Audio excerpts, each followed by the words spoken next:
नमस्कार दोस्तों, मैं तुकेश साहू आप सभी का प्रकाश पटेल जी के YouTube channel Hindi short hand dictation में स्वागत करता हूं। यदि आप हमारे चैनल पर नए हैं तो सब्सक्राइब करें और अपने दोस्तों से ज्यादा शेयर करें, लाइक करें।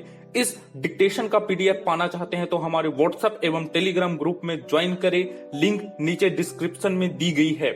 आज का डिक्टेशन 80 शब्द प्रति मिनट है। चलिए डिक्टेशन स्टार्ट करते हैं। डिक्टेशन स्टार्ट होगा 5 सेकेंड बाद।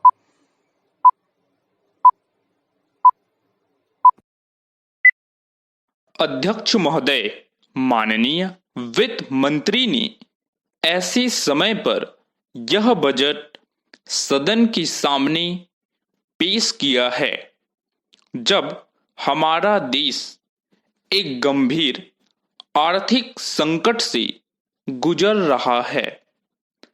इस बजट को पेश करने के बाद हमारे सामने बहुत से प्रश्न खड़े होते हैं। यह हमारा पिछड़ा हुआ देश है।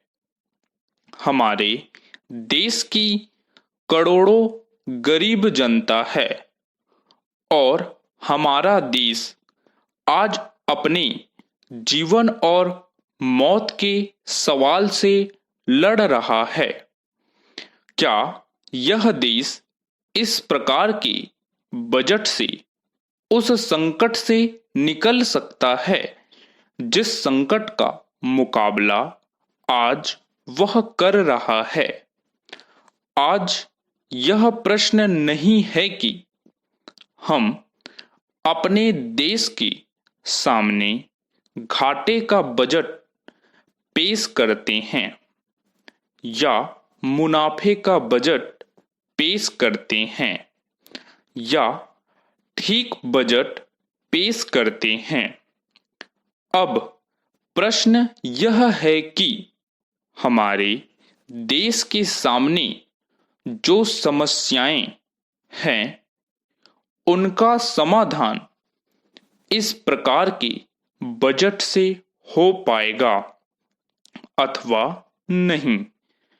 पैरा, मैं उन लोगों में से हूं जो समझते हैं कि जो पिछड़े हुए हैं, जो गरीब मुल्क है, अगर उनका विकास होना है तो उनकी उन्नति के लिए, उनके विकास के लिए सारे देश को, सारी जनता को कर का बोझ सहन करना पड़ेगा।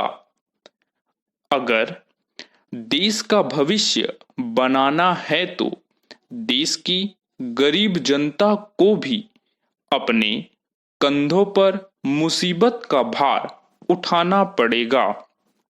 लेकिन हमारा देश जिस आर्थिक विकास की मंजिल पर पहुंच चुका है उसमें मैं समझता हूं कि हमारे वित्त मंत्री ने इस बात की कोशिश की है।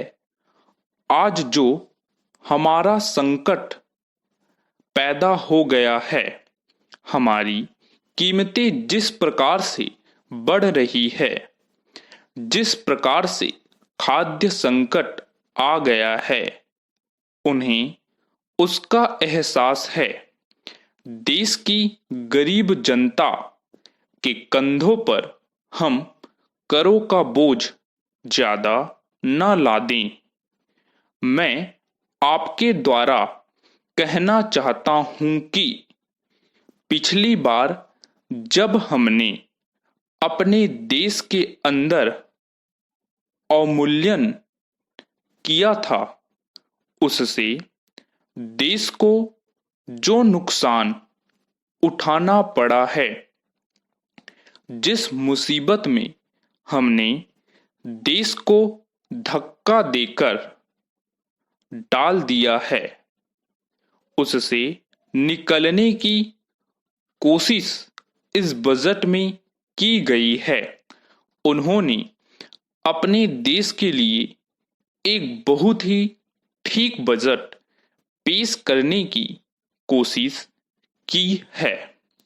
मैं इस बात को मानता हूं कि कॉफी या चाय के ऊपर अथवा कपड़ों के ऊपर जो टैक्स लगाया गया है उससे हमारी गरीब जनता के ऊपर भी कुछ भार पड़ता है, लेकिन कोई और चारा हो नहीं सकता। स्टॉप।